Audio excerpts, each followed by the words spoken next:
Parenting four piece એ શું છે, એના વિશે જરા વાત કરશો? આ જે પેરેન્ટિંગ ફોર પીસ શું કામ કરે છે એનાથી તમને ખ્યાલ આવશે કે એ શું અભિયાન છે.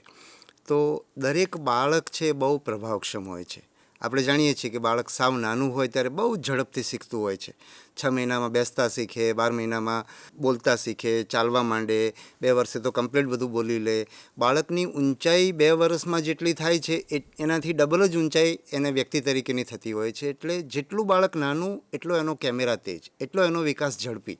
એટલે આ સમયમાં બાળક જે કંઈ અનુભવે છે, જે કંઈ જાણે અનુભવે છે, શીખે છે. એટલે તમે જોયું હોય તો એને શીખવાની તત્પરતા પણ બહુ હોય છે. એટલે તમે જુઓ કે નાનું બાળક છે, મોઢાની અંદર ઘૂઘરો મૂકશે, હલાવશે, પછાડશે, આ બધું કરે છે એ એની શીખવાની પ્રક્રિયા છે.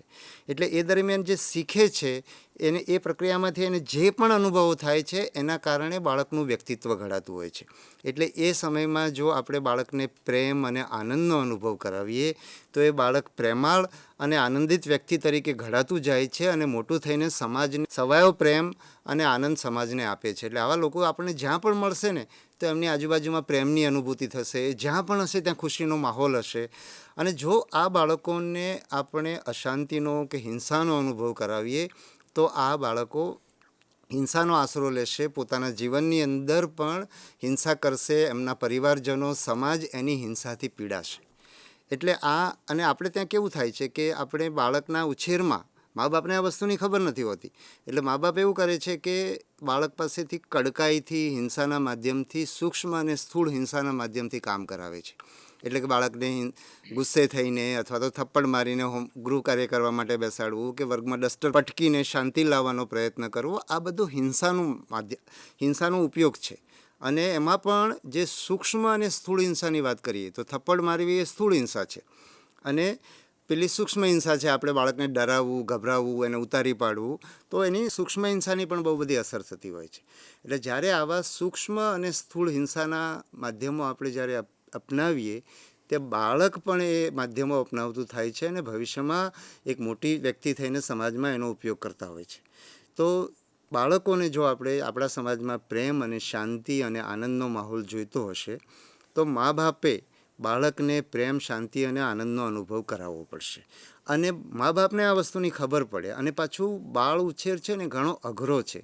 એટલે બાળકના વિકાસ માટે મા બાપ સતત તત્પર હોય છે, પણ એને હિંસા વિના શાંતિથી, આનંદથી બાળકોનો ઉત્તમ સર્જન, વિકાસ કેવી રીતે કરી શકાય એ જો મા બાપને ખબર પડે તો મા બાપ બાળકને પ્રેમ અને આનંદથી ઉછેરે. અને જે હેતુ મા બાપ પાર પાડવા માગે છે, બાળક સરસ મજાનું નાગરિક થાય, સારું ભણે, સારું કમાય, સમાજમાં ઉચ્ચ સ્થાન પામે, આ બધું પણ પ્રેમ અને આનંદથી, અહિંસાના માધ્યમથી, શાંતિથી કરી શકાય.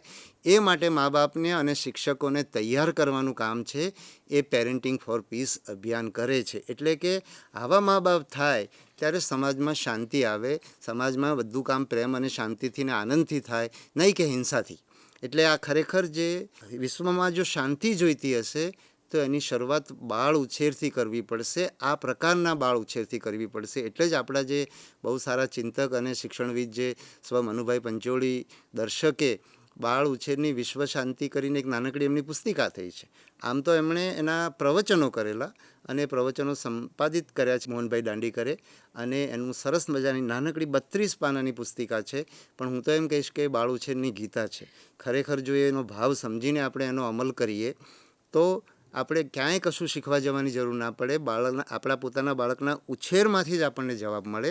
એટલે હવે આપણે સમજાયું હશે કે બાળકોના, હું જો મેં બધી લાંબી વાત કરી એને સમરાઇઝ કરું તો બાળકોને પ્રેમ, આનંદ અને શાંતિથી ઉછેરવા એ આપણા સમાજમાં શાંતિ સ્થાપવા માટે ખૂબ મહત્ત્વનું છે.